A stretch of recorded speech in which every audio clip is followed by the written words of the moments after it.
Hello, Craig and Jenny back again, and this week we're going to show you how to levitate. And all you're going to need to do this is a camera like this one here, or even better, what most of us have these days, is a mobile phone.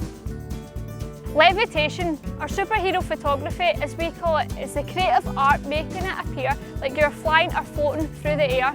This can be done on your own, or you can double up for some action shots. So, first thing you're going to want to do is to choose your location. You either want to pick somewhere with a pretty background to make your photos look really good and pop, or you want to pick somewhere that's got something you can use to help aid your photography, like a banister or a set of steps. Even better if you can combine the both. Next up, figure out if your camera has a burst shot setting. This isn't essential, but it makes things a little easier.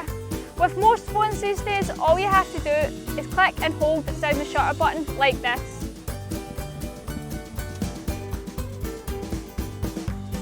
Jenny, jump. If you don't have a burst mode, don't worry, you just have to try and time your picture for when the action happens. Once you have your camera and your location all sorted, it's time to get creative. Me and Jenny are going to show you some cracking examples of the different types of levitation and superhero photography that you can do, and taking pictures is free, so go wild with it and get creative. Also, don't worry if you don't get the shot you're looking for in the first try. Sometimes it's going to take multiple attempts, but eventually you will get that one shot that you're looking for and it's going to look great. This first shot we're attempting is called a Hadouken. One person kneels down with their hands out like they're shooting a fireball, and the other person has to jump back as if being hit by this fireball. This type of shot is really effective, and what's key are facial expressions. You have to look like you mean it.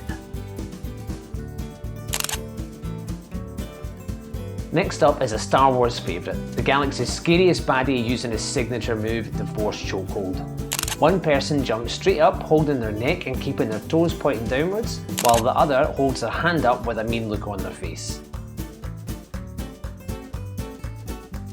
The stone throw is really simple. I got Jenny to pose like she's throwing a stone, and I gently tossed up a stone in between the camera and Jenny.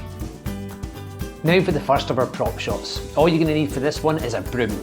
One person jumps in the air, quickly tucks their legs under and back out to land safely. This gives the illusion of flight, and Jenny and I did this loads and loads of times, put all the pictures together to make it look like she's flying through the air.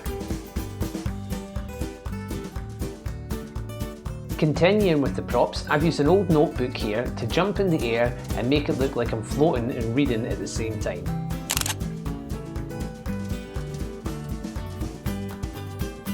Jenny and I had a blast doing this one. Using an old umbrella, all you have to do is jump as high as you can, and it makes you look like you're flying away with the wind.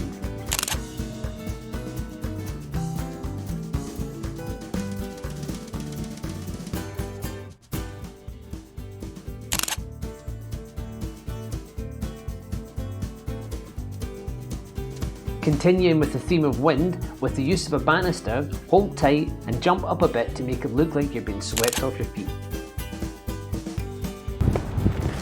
2, 1. The sky really is the limit with this activity. Jenny and I had so much fun making this video that there isn't enough time to show you everything, so here are just a few of our favourites from what was a smashing day out in the sun.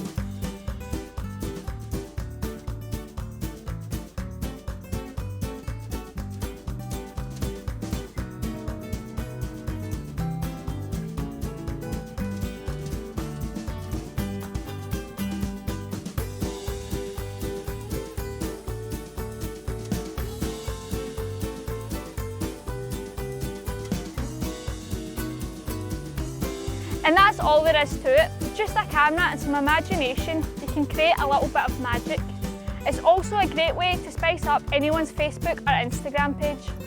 Thanks again for watching, everyone. And if you'd like to share any of your action photographs with us, you can find all the links to our social media platforms as usual in the description below. Bye everyone! Bye!